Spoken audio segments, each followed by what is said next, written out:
You know, it's not as simple as saying, okay, and there's your profit. No, that's not so.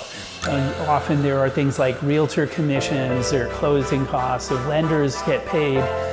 So my pre-tax net profit on this deal is...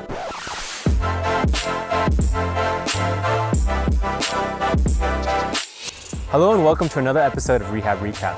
In this video series, we interview local fix and flip investors on their latest project. Stay tuned to see how this investor sold the property before it was even done. Aloha, my name is Michael Mazzella. Welcome to my house flip in Haleiwa, Hawaii. The property we're looking at today is located in beautiful Haleiwa. It's near the North Shore. It's one of the surfing capitals of the world. Now this property is over 2,100 square feet and it sits on a 13,000 square foot lot. When I bought it, it had 4 bedrooms and 1 bath, but I reconfigured it so that now it's 5 bedrooms and 4 bathrooms. My favorite thing about the property is the location itself. It is 1 block away from the beach and it sits in an incredibly nice neighborhood with many multi-million-dollar homes. All right, so we're in your 200 and what flip? 247th flip in the past 16 years. Wow. Welcome to my home. Nice. All right, so we're inside now. What can you tell me when you first walked in? What were your impressions of the house? When I first bought the home, it had a lot of potential. It had good bones, but obviously it needed a lot of work, to be brought up to modern, expectations.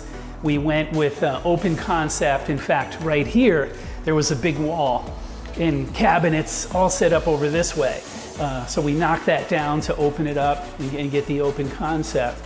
What else did you change in this kitchen? Well, we redesigned everything, actually. The kitchen looked nothing like what it looks like now. So we made a large, obviously a large peninsula, we expanded this kitchen.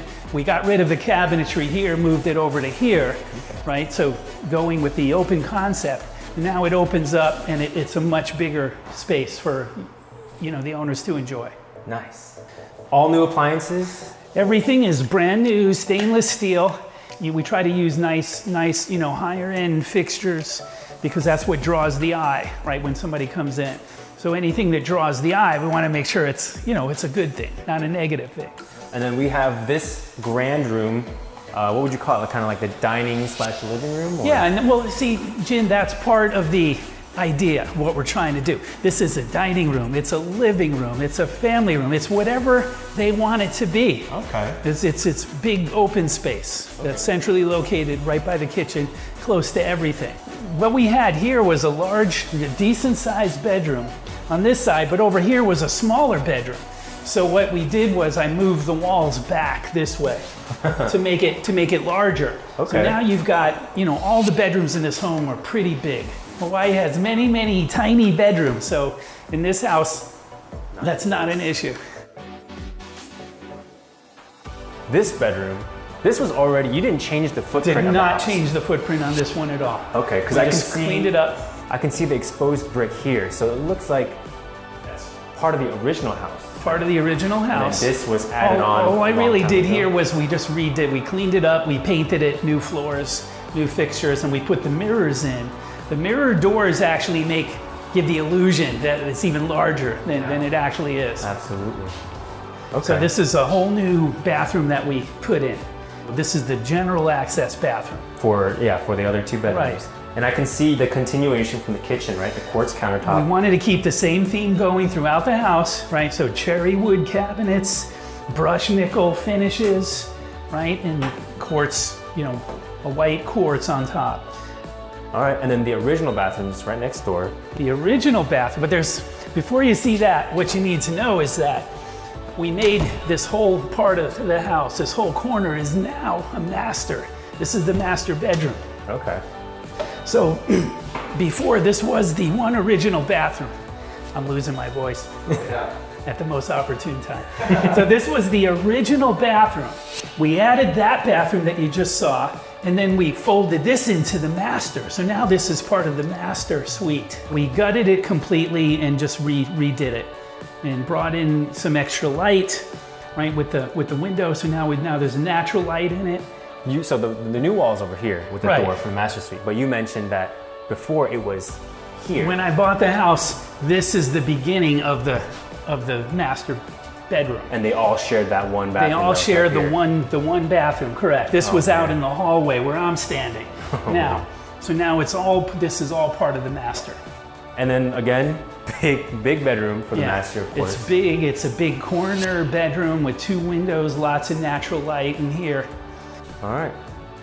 So as you know, this property was already sold when we did the interview with Michael. The new homeowners are still in the process of moving in, but they still allowed us to come in and film the rest of this episode. So we're walking into one of the units, extra units right now. What was this before, actually? You So, mentioned- Jin, this used to be an indoor patio area. The size was perfect, so we added a bathroom here, and now this is a large master suite. That could be rented out because it's got a separate entry right here, and then this can be locked off, right, from the main house. If they want to, this could just be another master, right? And you know, if it's a larger family or if it's a smaller family, if they can live in the 3-2 segment of the house, they could rent this out. Yeah. Probably get, you know, $1,200, $1,400 a month for this. Nice. Yeah. This bathroom is brand new, and we actually had to tunnel through the floor. We had to bust open the concrete to Right. run all the plumbing out here. Right. You know, that's always fun and loud.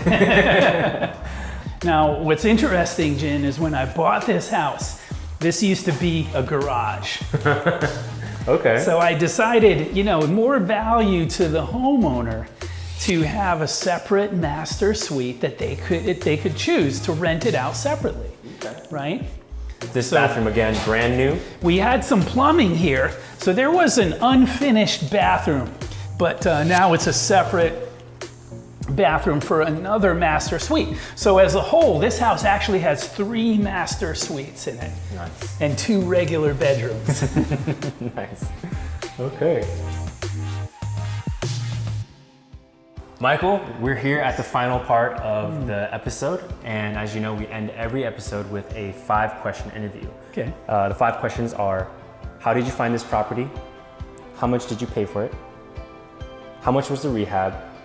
How much do you expect to sell for? And then the last question is, what was the biggest lesson you learned on this one? Right. So, starting with the first question, how did you find this property? This one was actually on the MLS.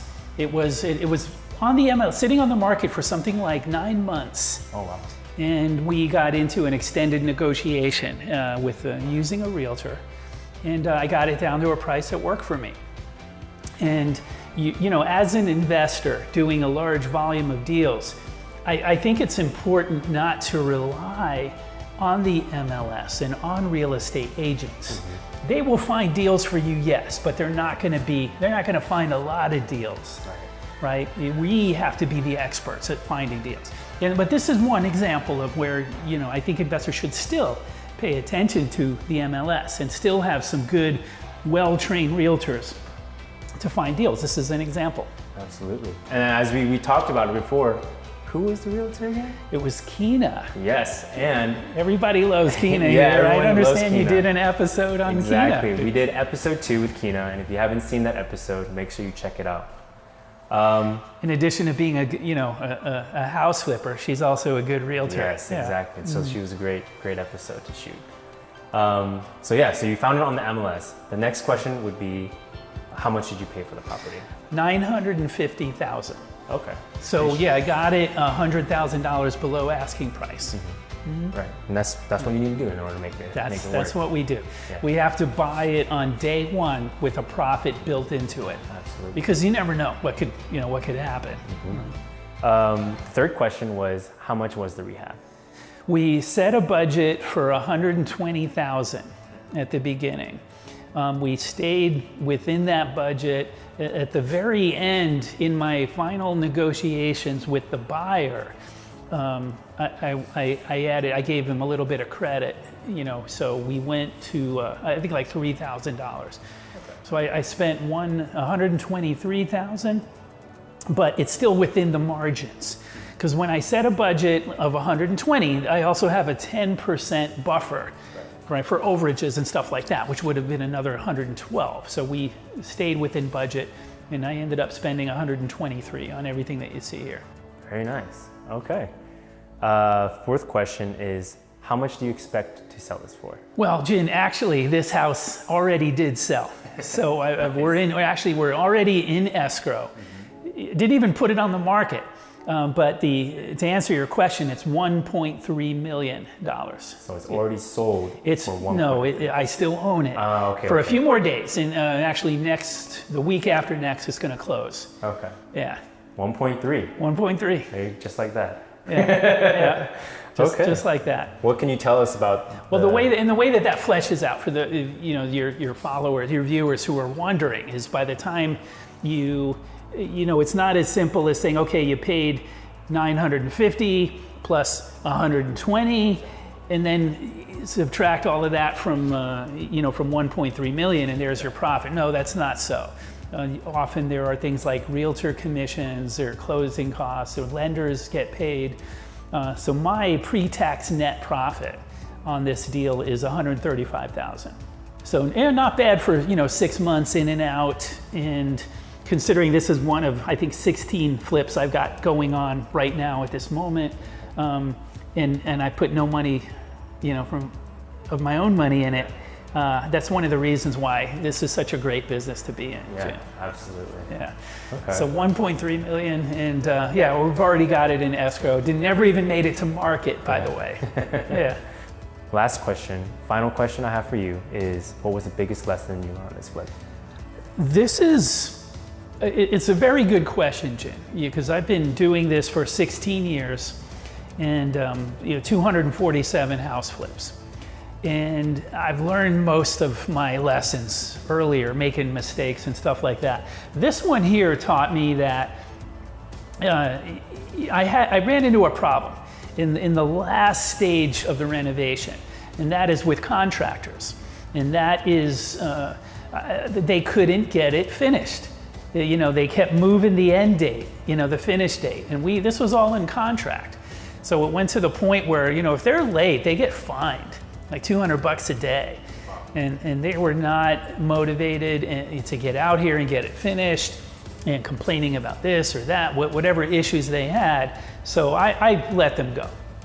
And it's not easy to do. I've been working with the same contractor for quite a while, for several years, and they've done lots and lots of my houses. But as that relationship, cemented itself over the years, I kind of looked the other way when they made dumb mistakes or they couldn't get it done on time. That was my biggest issue, them not being able to get stuff on time. This was the last straw. I removed them. We had to put the project on hold for about 2 weeks as we went through the interview screening process to get another contractor in here to finish it up and take it across the finish line. So the lesson learned for me is that just because you have an established relationship with a vendor, in this case a general contractor, doesn't mean that it's in the bag, and you never want them to think it's in the bag. You always need to hold that ability to hire and fire people off your power team.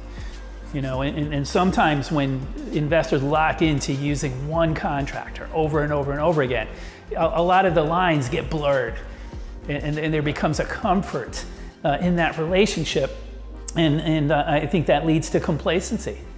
And that was a big eye-opener for me here on this particular project, Jim. So now I've got, going forward, I've got new contractors, and we're still interviewing, because I'm not gonna stick with one. I'm gonna have several that we're gonna work with. And it's gonna be based on performance, as it always should have been. Yeah. All right. So that's it for this week's episode of Rehab Recap. If you're an experienced investor or a new investor like myself, make sure to check out KineticCapital.com, where you can see this episode's show notes. You can also find Michael's bio and contact information on the site. And lastly, if you like this episode, make sure to like, subscribe, and click that bell notification below so you know when the next episode's out.